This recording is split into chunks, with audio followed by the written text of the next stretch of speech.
Hello and welcome. Thank you for listening. I'm Dr. Pauline Baird, a cultural bearer. I tell the stories of women from my village, Buxton. Buxton is in Guyana, South America. You see, people think they know Buxton. They know about Buxton, but they don't know Buxton, my Buxton. Let me tell you about Buxton.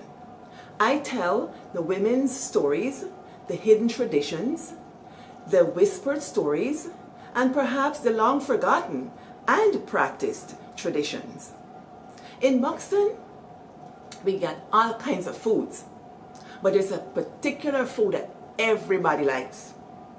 They like to eat it and they like to cook it. Them just call this food cook up rice. Don't get confused. You just cook up the rice, but the dish is called cook up rice. The whole of Guyana, I think, like this food too. You see, cook up rice is made with rice, coconut milk, and seasonings. Sometimes you can put salt. For the Rastafarians, they don't put salt. They're called ital. Cook up rice is very versatile. If you put meat in the cook up rice, it's called cook up rice with obstacles. If you have the cook up rice with no meat and plenty seasoning, especially the married man pork, it is shine rice. That is cook up rice for you. Whatever farm it come, we like to eat it. And when you see it done cook and it dry down and it start to bun, we call that the bun bun. They say, I believe in a cook up down to the bun bun and all. Well, however you like it, you just eat it. And do you know we just sing about cook up? People, let me sing. For those who are listening for the first time, Buxton get a special song about cook up. Cook up rice is a splendid dish. Penny salt beef and 2 okra. Me lick 'em down and me ball for more. Good morning, Mr. Crosby. I come for larger complaint for them 2 little children. They are so bad a ration.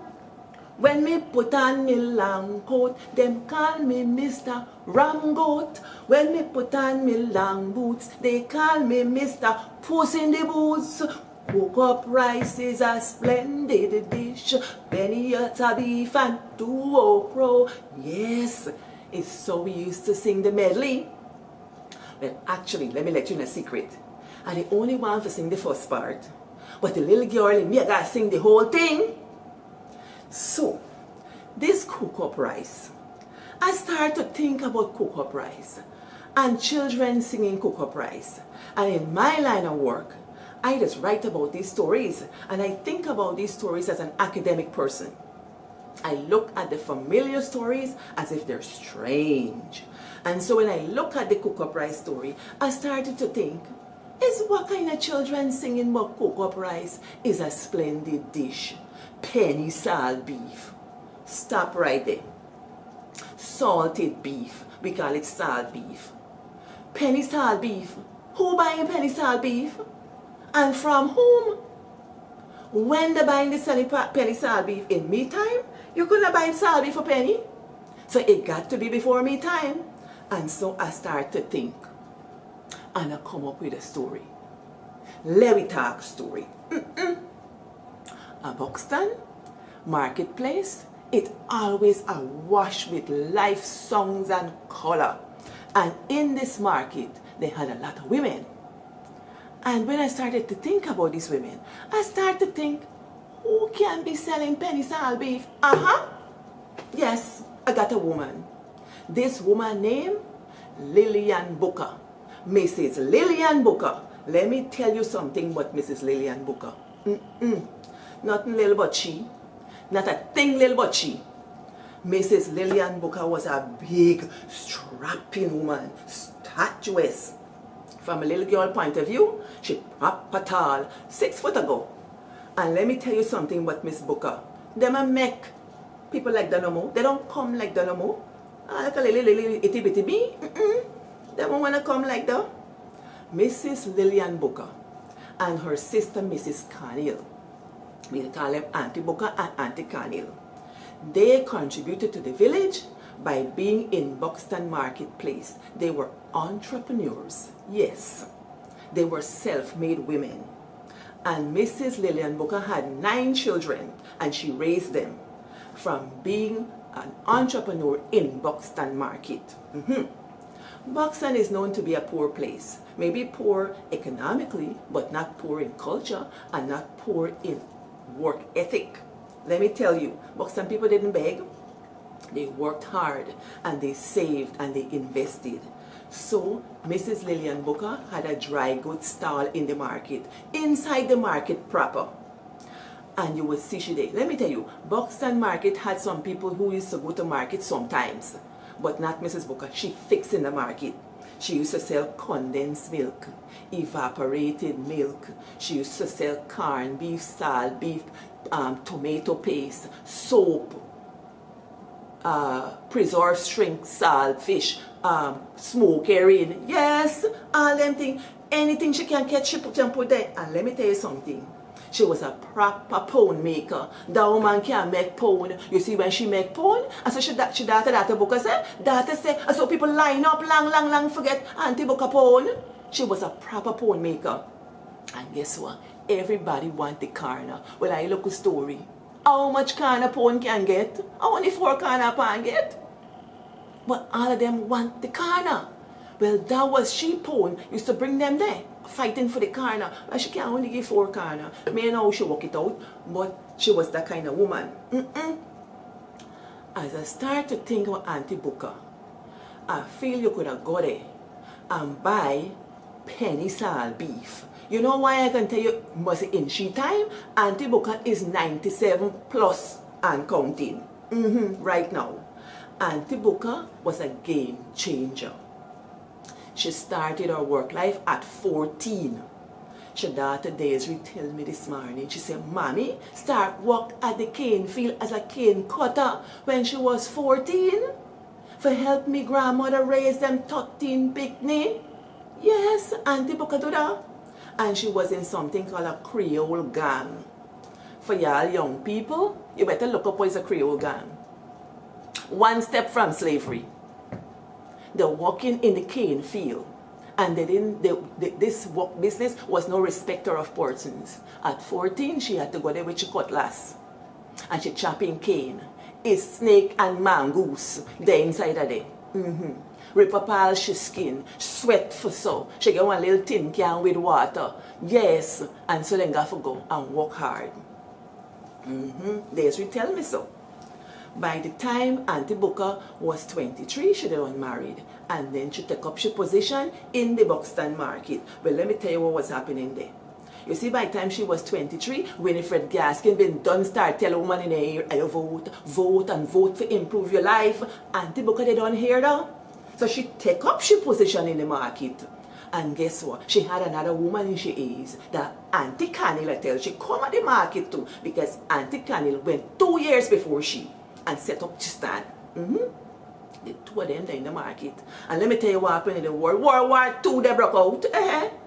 World War II they been making it. You said they said Buxton. People start train. Not only train with wheels, they train of sloth and hunger. That is what they stop. So get it straight, don't get it twisted. And more than train with wheels they stop. If you ask them old people, they're going to talk about war days and war time. Or wartime they used to go to make pumpkin flour. Or wartime they used to go take seawater and make salt. Yes. Them story down. Auntie Booker grew up then because she born 1922. By 23, she was in the marketplace. And she sit down in the marketplace. And she used to make things. And she used to invent things. And then she decided how she gonna work this thing out. How she gonna be, smart about the thing. Well, I asked daughter, I said, daughter, how come Auntie Booker and Auntie Cannell are in the same market? How they working this thing out? She said, and then get their own regulars. The customers who would like to go to Auntie Booker went there, and those who like to Auntie Cannell went there. And there wasn't rivalry. They're selling the same things, and they sit down in the market all day. According to the story, Auntie Booker was a very kind person, very generous, and I know it because she and my mother were bosom friends, I understand. And such a woman contributed to my well-being, you know, gave food and stuff like that when my mother wasn't around because of the tragedy in our lives. And so I thank her for that. And I tell these stories to honor such women who came before me and made a way for such as me. Good. So, Auntie Booker was a woman people trusted. And you know how I know?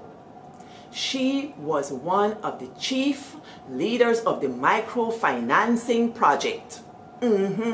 Buxton had a microfinancing project. And she was the leader of that. Trusted. You know what I call it now? Box. In Buxton, they get a thing named box, where people who were entrepreneurs would put money together at the end of a day and for another person to go buy goods to turn over. And this thing was rampant in all of the community. So for example, if women put together money, let's say $7 today, 5 women around there, they put in $7, they decided that this hand or that entire portion will go to Auntie Connie.